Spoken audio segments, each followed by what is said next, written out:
Well, here we are at Gearbox Developments Limited. We're about to do a gearbox ectomy on the Series 3 V8, so let's see how we're getting on.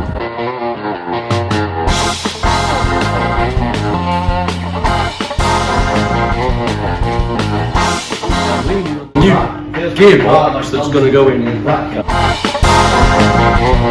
Now we'll ask Richard to give us a bit more technical background as to why we're doing this. I had a V8 like this, and it had a Chrysler Torque-Flite in it, and we put it on a rolling road and took some measurements off it, swapped the Torque-Flite, which is a 3-speed old-fashioned automatic, for a connected this box, which is a modern 6-speed, it's a General Motors box, and the difference at the rear wheels was 23%. You got 23% more power simply by going from an old-fashioned automatic with an unlocked torque converter to a modern one. You also get 6 speeds and the ability to flip on, change gears on paddles. And of course, like an engine brake downhill, which I can't on this. Correct. This thing will do 100 miles an hour in second gear, and I'm going down here, I drop down, and it'll just keep accelerating, presumably until it gets to 100 miles an hour, and then it'll start doing some engine So these you can engine brake.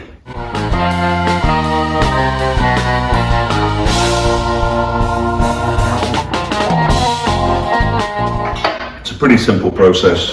The gearbox obviously has a bolt pattern to fit a General Motors car, so we make an adapter plate, and as most people know, Aston V8 had the starter on the wrong side of the engine, so we actually just make a holder here for the starter.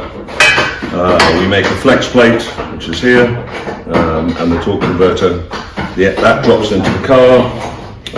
You connect up your lever just like before. We have to make a separate gearbox mount because to hold the end of it, again, the difference is slightly different, but we've made those for them. Guys, what's that bracket? Right, David, it could be a gearbox back at 3 o'clock. And you made it? Go for that. Phase 1, after checking it underneath for leaks and God knows what else, we're taking the exhaust off before we get into removing the gearbox.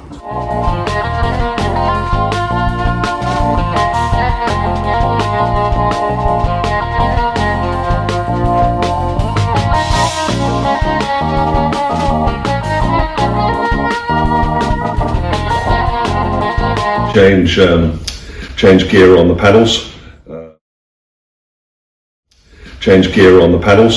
But you can also change gear on the gear lever by putting in a micro switch. We're going to look at a bit more detail about that because we played around with this yesterday, as I mentioned earlier, and we've sourced a paddle system that goes with the box, only to find actually it's giving us 3 or 4 times what we don't need, because all we need is the ability to change gear. We don't need all the swiveling, we don't need electronic stuff. It's pretty manual, and we're going to keep it that way. So we found a cheaper solution to that, and we'll come back to that later. This is the same box that we fit to the Vanquish to get around the infamous V12 flat paddle gearbox. Very tried and trusted. I think I've done nearly 50,000 miles on my gearbox, which has been in there. We've done a few of those. Because this is totally reversible, isn't it? If I get fed up with this modern, luxury, easy to use gearbox, and I want to go back to old 1960s technology.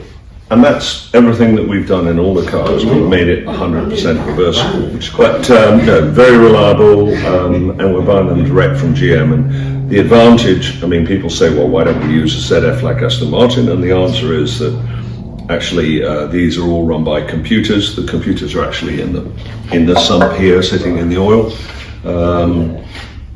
With GM, we actually have access to the software right down in the box. So you really can control and tune the gearbox to give you what you want. So we can decide when it changes, how harsh the change is, or smooth the change is. So you connect up a laptop, and if you're the kind of person who likes to always take the car to 3,000 RPM before you change gear, fine, you program that. If on the other hand you like to change up, at 1,500 RPM, you can do that too. An automatic gearbox is different. I mean, in a conventional gearbox, you've got a small gear and a big gear, and lots of them, and by altering those ratios, you alter the speed. In these, you're dealing with what's called a sun and planet gear, so you've got a ring around the outside, a ring in the middle, and 2 cogs.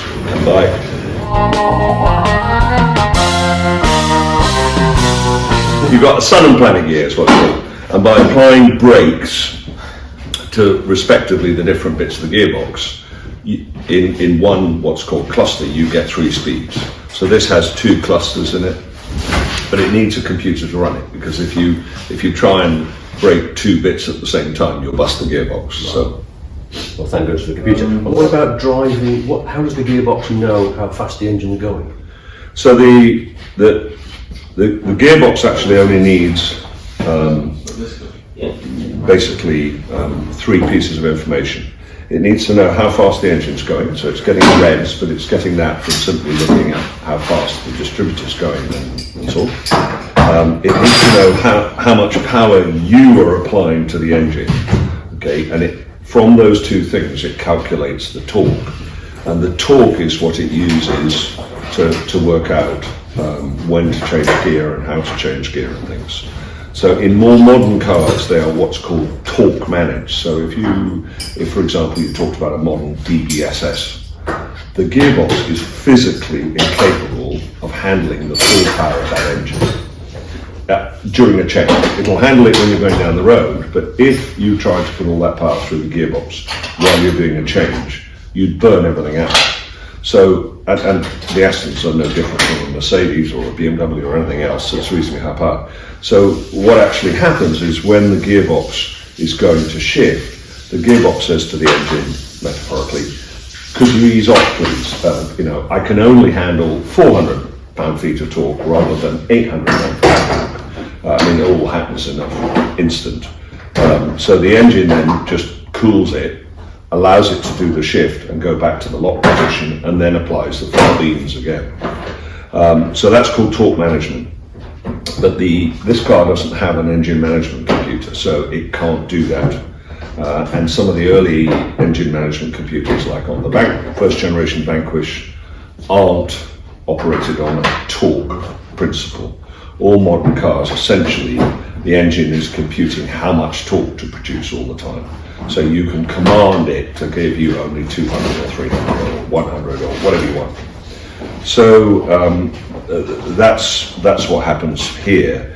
We do need to match the gearbox to the engine. So if you put a 7-litre Aston V8 in it as opposed to a standard cooking 5.3, you need to change the rules slightly.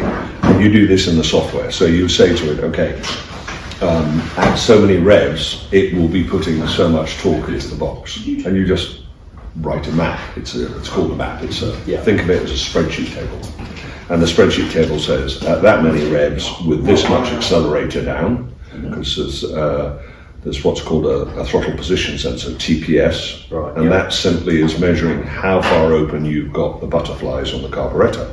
So if you've got them fully open and you're giving it full beams, it knows that the engine will be producing more torque than if you were on training throttle. Right, yeah. Right. Yeah. Well, I think unless anything else, I think that's enough torque from us. Yeah. Do you? I think that's quite a lot of torque. What else do we need to do? So we've talked about paddles, we've talked about starter motor, we talked about whatever you call that again. Yeah, adapter plate. Thank you. We talked about what the gearbox does. Speedo. A couple of other things. The speedo in these cars is mechanically driven, and modern gearboxes don't do that. They actually generate a pulse. So that's a cable from the gearbox, the old gearbox, straight into the back of the speedo, yeah? Yeah, so there was a flexible cable, just like a speedo cable on a normal car, coming from it. So with these, what we actually do is we put a box behind the dashboard, essentially got an electric motor in it. This sends pulses through the wiring harness to that, and that then tells it how fast to turn the speedo. So it's great because it means your speedo is really accurate. So it doesn't need calibrating anyway, it knows, does it? You calibrate it yourself. Oh, I see. So based you on would, the size of the wheels or whatever you're riding. Yeah. So all you need to do is, for the sake of argument, if it's doing 100 revolutions at the back to give you 50 miles an hour, you just program the change. But again, all on the laptop. Right. We have to put a new prop shaft in. The prop shaft in the old ones had a universal joint at either end. This is what's called a slip yoke. Makes it easier to get in and out. So we will make a new prop shaft for this car. Cooler lines, these gearboxes, they don't run hot, but just like the other ones, there's oil circulating all the time. There's a pump. So there are two cooler lines that come out of here, and the only catch is that on these cars they're using a cooling oil called Dexron 3. These use Dexron 6, so we need to flush all the lines and the coolers and everything else out and make sure that they're free of Dexron 3 before we put 6 in. A little bit of a mix isn't a problem, but if you didn't flush them out, you not improve the gearbox, is probably the best way to put it. Right. Carry on. Guys are getting to the stage of taking the gearbox out, and we'll come back when we're a bit further along the process. Yep.